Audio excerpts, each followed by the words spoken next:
Many of our viewers have asked us a very serious question. What if we made a big pile of bombs and exploded every nuclear weapon in the world all at once? Strangely enough, we couldn't find a good source to answer this question to our satisfaction.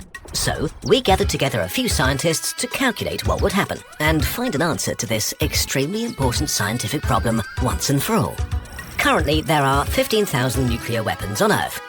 The US and Russia both have around 7,000, while France, China, the UK, Pakistan, India, Israel and North Korea own around 1,000 between them.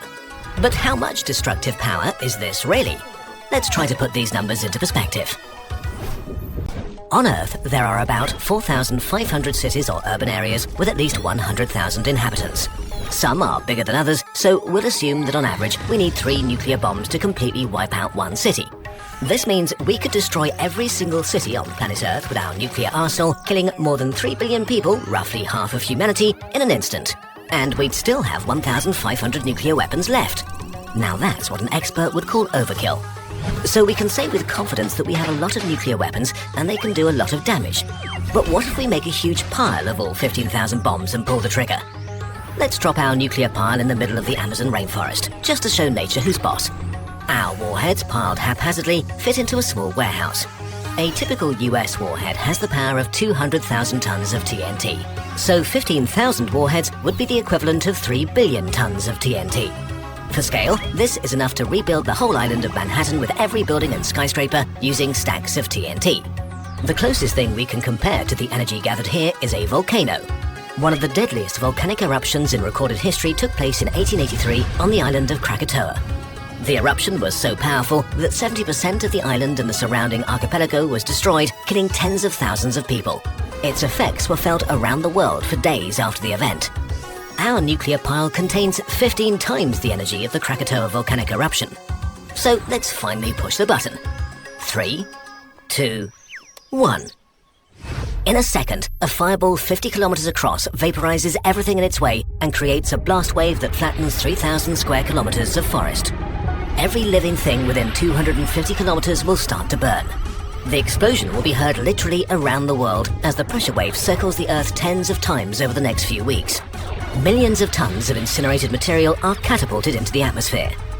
The mushroom cloud reaches the outer reaches of the stratosphere, pushing up against space itself. After things have calmed down, a small crater, about 10 kilometers across, is left in the center of the worst wildfires the planet has seen in millennia, spreading throughout South America, burning down forests and cities alike. And now, the unpleasant part begins.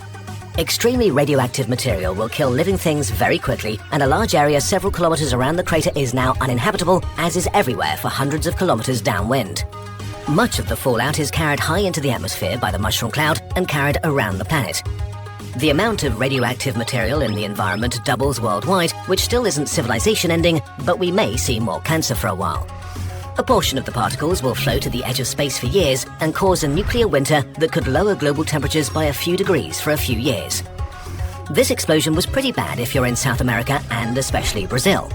The Amazon rainforest is pretty much history, which is not great, but human life will go on. Okay, but what if we explode more nuclear weapons? Let's suppose humanity decided to mine every bit of uranium on Earth and build as many nuclear bombs as possible. At current usage, it's estimated that there are around 35 million tons of uranium in Earth's crust, enough to power human civilization for over 2,000 years, or to build millions of nuclear warheads. For the sake of argument, let's say we create a pile with a yield of 10 billion Hiroshima bombs, which makes up a cube 3 kilometers high that contains roughly the energy of the asteroid impact that ended the age of the dinosaurs 65 million years ago. Except it's also nuclear. 3, 2, 1. Our pile explodes in a fireball stretching so high into the sky that it's visible from half of South America, with so much power that the ground just splashes like water, forming a crater 100 kilometers across. Bedrock on the scale of whole mountain ranges is vaporized in an instant, while thousands of tons of material is catapulted away with such speed that it's ejected into space. Some leaves Earth forever, while most of it comes raining down as hot, burning debris that heats up the atmosphere to oven-like temperatures, killing most big animals and causing firestorms all over the world. The Earth's crust rings like a bell, struck by global earthquakes stronger than anything in recorded history, decimating cities around the world, while hurricane-force winds flatten every single tree in South America and wildfires consume the continent. The abundance of hydrocarbons in the Amazon burned to form ash are cast into the atmosphere, darting the sky and keeping sunlight from reaching the surface, dropping temperatures to near freezing worldwide. The ensuing global winter may last for decades and results in the extinction of every large animal species, humans included. We could also mention that every corner of the planet is covered with radioactive fallout, but at this point, it doesn't matter that much anymore. This is humanity's extinction event. The astronauts aboard the International Space Station get to enjoy a great view for a while, but it's not unlikely that the spray of rocks blast into orbit will destroy the station. Those lucky enough to be in bunkers or in submarines deep below the ocean surface may survive the longest before they exhaust their food supplies and have to venture out for more. They'll find the world a charred, freezing, radioactive wasteland. The planet itself doesn't care at all. After just a few million years, the wounds of the explosions have healed and life is thriving, arguably even more so than when humans were around. If intelligent life emerges again, it might be able to work out what happened.